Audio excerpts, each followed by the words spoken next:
జంపన్న గారు లక్ష్మీనారాయణ గారు చెప్పినట్టుగా బయట కూడా ఒక టాక్ నడుస్తుంది. అంటే హిట్మా అనే వ్యక్తి ఒక బిగ్ టార్గెట్గా ఉన్నారు. హిట్మా కూడా ఎన్కౌంటర్ అయిపోయారు కాబట్టి ఆపరేషన్ ఈజ్ ఓవర్ అనుకున్న టార్గెట్ రీచ్ అయ్యారు అని ఒప్పుకుంటారా? నిజంగా ఇక కొందరు మావోయిస్టులు లొంగిపోయారు, కొందరు ఎన్కౌంటర్లో మరణించారు. కానీ హిట్మా లాంటి ఒక కీలక నేత ఈరోజు ఉదయం ఎన్కౌంటర్లో మరణించాడు. ఇప్పుడు గత సంవత్సరంన్నర కాలంగా కగార్ ఆపరేషన్ తర్వాత ఆల్రెడీ కేంద్ర ప్రభుత్వం ఒక టార్గెట్ 26 మార్చి టార్గెట్ పెట్టుకొని కంటిన్యూ ఆపరేషన్స్ కొనసాగిస్తుంది. దీంట్లో వాళ్ళు చాలా విజయాలు కూడా పొందిండ్రు. ఇప్పటికే ఆ party general secretary Nambala Keshavarao చనిపోవడం, తర్వాత మరో 10 మంది కేంద్ర కమిటీ మెంబర్లు, 20 మంది పైగా రాష్ట్ర కమిటీ మెంబర్లు చనిపోవడం, తర్వాత మరీ ముఖ్యంగా 2 కేంద్ర కమిటీ మెంబర్లు, ఇతర రాష్ట్ర కమిటీ మెంబర్లు 300 మంది వరకు కూడా సాయుధ పోరాట విరమణ చేయడం, తిరిగి అంటే విడిగా కూడా సరెండర్స్ కావడం, కూడా చంద్రనతో సహా సరెండర్స్ కావడం అనేది ఉందో, ఇది ఒక రకంగా కగార్ ఆపరేషన్ సంబంధించిన కేంద్ర ప్రభుత్వ విజయమే. ఇప్పటి వరకు జరిగినవి కూడా విజయాలే.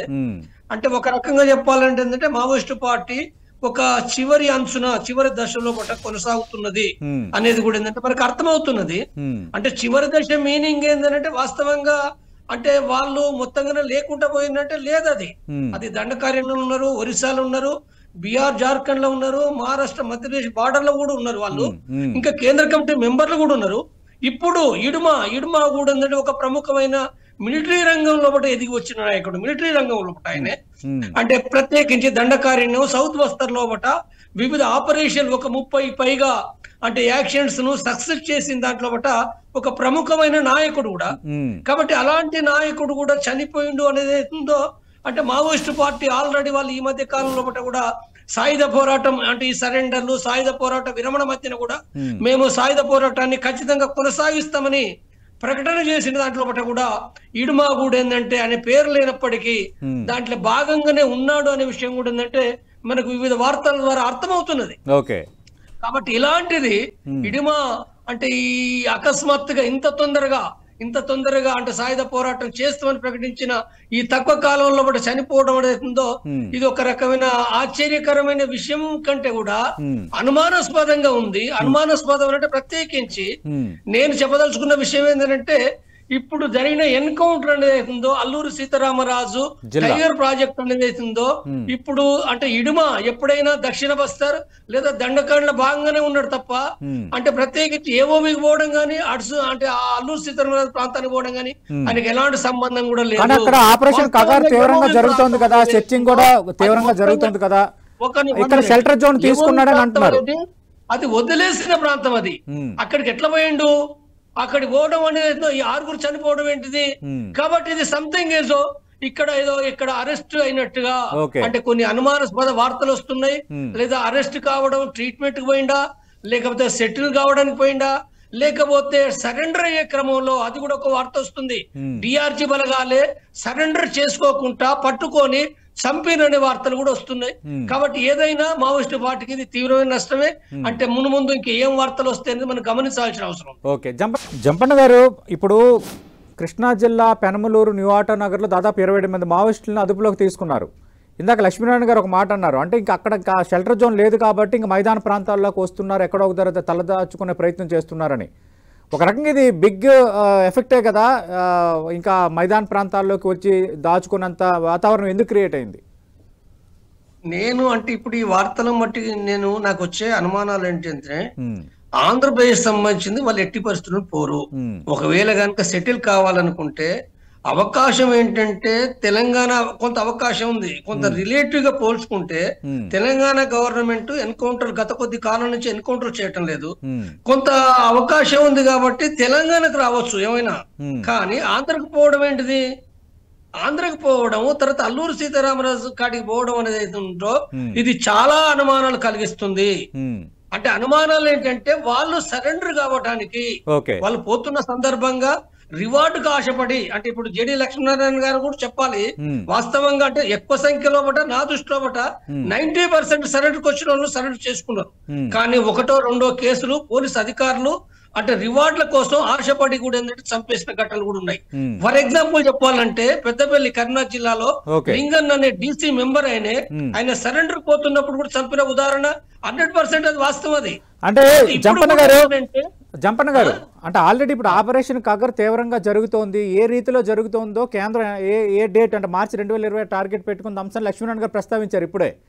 అంటే ఇప్పుడు అక్కడ ఛత్తీస్గఢ్లో కానీ జార్ఖండ్లో కానీ అబుజ్మండ్ ప్రాంతంలో కానీ తెలంగాణ సరిహద్దుల్లో కానీ ఎక్కడ ఉండలేని పరిస్థితి ఉంది ఇక్కడ కర్రెగొట్టల వరకు చూసుకుంటే. అలాంటప్పుడు అక్కడికి వచ్చారని ఎందుకు అనుకోకూడదు ఒకటి. రెండోది ఈ మధ్య కాలంలోనే అదే అల్లూరు సీతారామరాజు జిల్లా రంపచోడవరం నియోజకవర్గ పరిధిలో గత 6 నెలల్లో ఒక 3 మావోయిస్టులు మరణించారు ఇలాగ ఎన్కౌంటర్లలో. అవును, ఉన్నట్టే కదా. ఆ ఎన్కౌంటర్ చనిపోయింది ఉదయ్ అరుణ, వాళ్ళు పోయింది వాస్తవమే, ఎన్కౌంటర్ అయింది వాస్తవమే. అప్పటి నుంచి కూడా ఏఓబి లోపల మావోయిస్టు కార్యకలాపాలు ఏమీ లేవాయి, పూర్తిగా క్లోజ్ అయిపోయింది. ఆ ఏరియా తెలిసిన వాళ్ళు ఎవరూ లేరు. కాబట్టి ఇప్పుడు ఇడుమాకు ఎలాంటి సంబంధం అసలు అల్లూరు సీతారామరాజు కాదు కదా. అంటే దండకార్యాన్ని దాటి ఇంకా చాలా ప్రాంతం పోవాలి కాబట్టి ఆయనకి ఏమీ తెలియదు. ఆయనతో ఉన్న చనిపోయిన వాళ్ళు కూడా ఏమీ తెలియదు అది. కాబట్టి ఏమీ తెలియకుండా ఆల్రెడీ అదంతా కూడా పోలీస్ కంట్రోల్లో ఉన్న ప్రాంతానికి తను ఎట్లా పోతాడు? తను పోయే అవకాశమే లేదు. అది ఎలాంటి ఒకవేళ వస్తే గోదావరి దాటి ఇటు తెలంగాణ ఇటు ములుగడవులు గాని ఖమ్మం అడవులు గాని ఇటు రావచ్చు, కానీ అటు పోయే అవకాశం ఎంత మాత్రం కూడా లేదు. ఆయన సెటిల్ కావాలనుకో వెపన్స్ ఇక్కడ వదిలేసి ఎక్కడో పట్టణంలో కూడా సెటిల్ అయితే పోతారు వాళ్ళు. కాబట్టి ఇది మాత్రం అంటే ఇప్పుడు మనకు అంటే 1-2 రోజుల ఒకట చాలా క్లారిటీ అవుతుంది, కానీ చాలా తీవ్రమైన అనుమానాస్పదమైన విషయాలు ఇవి. జంపన్న గారు అంటే ఇంకా లొంగిపోని వారిలో కీలక నేతలు ఎవరున్నారు? సెంట్రల్ కమిటీలు ఇంకెవరున్నారు సార్ లొంగని వాళ్ళు, చనిపోకుండా ఉన్న వాళ్ళు? ఆల్రెడీ నేను ఇంతకుముందు ప్రకటించినట్టుగా సెంట్రల్ కమిటీ మెంబర్స్ దేవ్జీ ఉన్నాడు, గణపతి ఉన్నాడు, మల్లారాజు రెడ్డి ఉన్నాడు, గణేష్ ఉన్నాడు, తర్వాత రామ్దేర్ ఉన్నారు, తర్వాత సాగర్ ఉన్నాడు, తర్వాత జనార్దన్ జీ ఉన్నాడు. అంటే వీళ్ళంతా పాత సిసి కమిటీ మెంబర్స్. వీళ్ళు కాకుండా కూడా కొత్త వాళ్ళు ఎవరిని తీసుకున్నారో నాకేమి రిపోర్ట్ లేదు. తీసుకుంటారు వాళ్ళు, మరో 4-5 అయినా కొత్త మెంబర్స్ ఉంటారు. కాబట్టి కేంద్ర కమిటీ మెంబర్సే కాకుండా కూడా రాష్ట్ర కమిటీ మెంబర్స్ కూడా సీనియర్సే ఉన్నారు. జార్ఖండ్ లో ఉన్నారు, బీహార్ లో ఉన్నారు, ఒరిస్సాలో ఈ ప్రాంతాలు కూడా ఉన్నారు.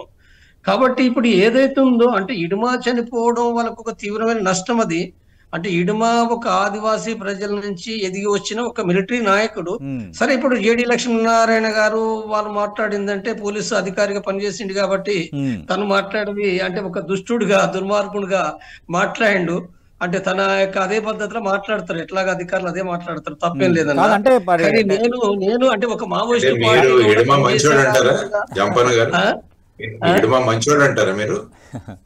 నేను ఇప్పుడు ఒకటండి, ఇప్పుడు మీరు పోలీస్ అధికారిగా చేశారు, నేను మావోయిస్ట్ పార్టీగా నేను పనిచేసిన.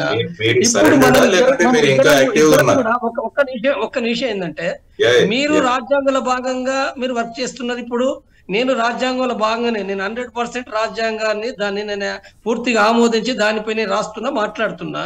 కానీ అంటే మీకు నాకు డిఫరెన్స్ ఎక్కడ ఉందనంటే మీరు ఒక పోలీస్ అధికారిగా మీ డ్యూటీ మీరు చేసిర్రు, నేను తప్పుపడతలేదు, మీ డ్యూటీ మీరు చేసిర్రు. నేను ప్రజల నాయకునిగా నేను పనిచేసిన కాబట్టి నేను ఎట్లా చూస్తానంటే వాస్తవంగా నేను 2017 లోపల కూడా మావోయిస్టు పార్టీ పాలసీ ఏదైతుందో దాన్ని వ్యతిరేకించి నేను బయటకు వచ్చిన. ఇది అవుట్ డేటెడ్, ఇది సరైనది కాదు.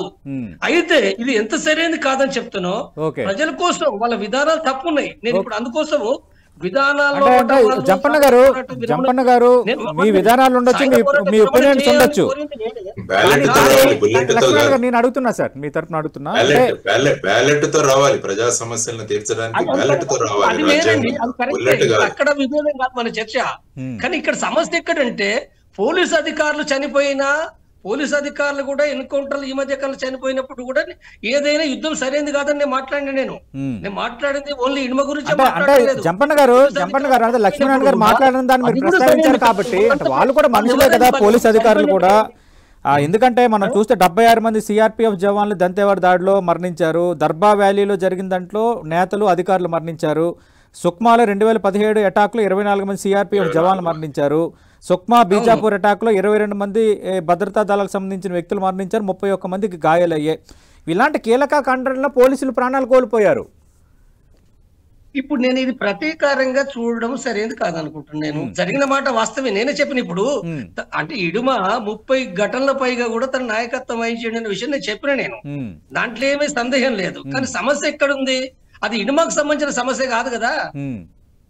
అది చంపడం అనేది ఓన్లీ విడిగా ఇడుమకు సంబంధించిన విషయం కాదు. అది తన యొక్క మావోయిస్టు పార్టీ విధానంలో భాగంగా వ్యక్తిగత నాయకత్వం వహించిన విషయమే తప్ప తన ఒక ఇడుమ మాత్రమే దుర్మార్గుడని ఎట్లా అనగలుగుతాము? మావోయిస్టు పార్టీ మావోయిస్ట్ సంఘటన అన్నది బ్యాండ్ ఆర్గనైజేషన్.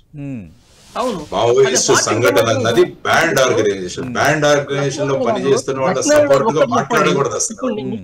జమ్మన్న గారు అది బ్యాండ్ ఆర్గనైజేషన్ దానికి సపోర్ట్ గా ఎలా మాట్లాడతారని ప్రస్తావిస్తున్నారు లక్ష్మీనారాయణ గారు. Banned organisation, it's a banned organisation. నిషేధించబడిన సంస్థ. ఆ నిషేధించబడిన సంస్థలో ఉన్నవాళ్ళు బయటకు వచ్చి సరెండర్ అవ్వాలి, కానీ వాళ్ళు ఏదో గొప్ప వీరోచితులుగా మాట్లాడడం అనేది కరెక్ట్ కాదు. That is my opinion Satish. నేను ఏమంటున్నానంటే లక్ష్మీనారాయణ గారు, ఇప్పుడు ఇక్కడ చనిపోయిన సందర్భంగా మనకి ఇక్కడ జరుగుతున్న చర్చ ఒక వ్యక్తి ఏ రకంగా ఉన్నాడు అనేది ఏందో అంటే మనకు ప్రతీకార పద్ధతి లోపట నేను అనేది ఏంటంటే చనిపోయినరు, ఎన్కౌంటర్ అనేది రాజ్యం అనేది అవుతుందో సాయుధ పోరాటం చేస్తున్నప్పుడు ఆ యుద్ధం ఉంటది. అది నేను యాక్సెప్ట్ చేస్తాను, యుద్ధం జరిగే విషయాన్ని. కానీ ఇక్కడ వ్యక్తులు ఎవరు చనిపోయినప్పటికీ, పోలీసులు చనిపోయినా, మావోయిస్టులు చనిపోయినా, ఇక్కడ వాళ్ళ వ్యక్తులకు సంబంధించిన దుర్మార్గుల చర్చ అవసరం లేదు కదా ఇక్కడ. నేను అనేది అదే అంటున్నా. కాదు అంటే ఇలాంటి పోలీస్ అధికారులను పట్టున పెట్టుకున్నారు కదా, ఖచ్చితంగా వాళ్ళకి శిక్ష ఉండాలని ఆయన అభిప్రాయం ఆయన చెప్పారు లక్ష్మీనారాయణ గారు. ఎందుకంటే పోలీస్ అధికారులు వాళ్ళు మనుషులు, వాళ్ళు కుటుంబాలే. సరే నేను మావోయిస్టులు కూడా ఇవే. సరే ఈ యుద్ధము మీరే అంటున్నారు కదా అసలు ఆ మోడల్లో లేరని నేను బయటకు వచ్చానని.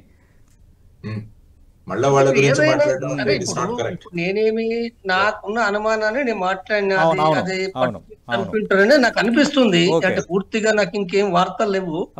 కాబట్టి ఏదైనా ఒకవేళ నిజంగానే అనిపిస్తుంది. ఆ రకంగా చంపడం ఆల్రెడీ సరెండర్ కావడానికి వచ్చినప్పుడు చంపకూడదు కదా. సరెండర్ కావడానికే వస్తుంది.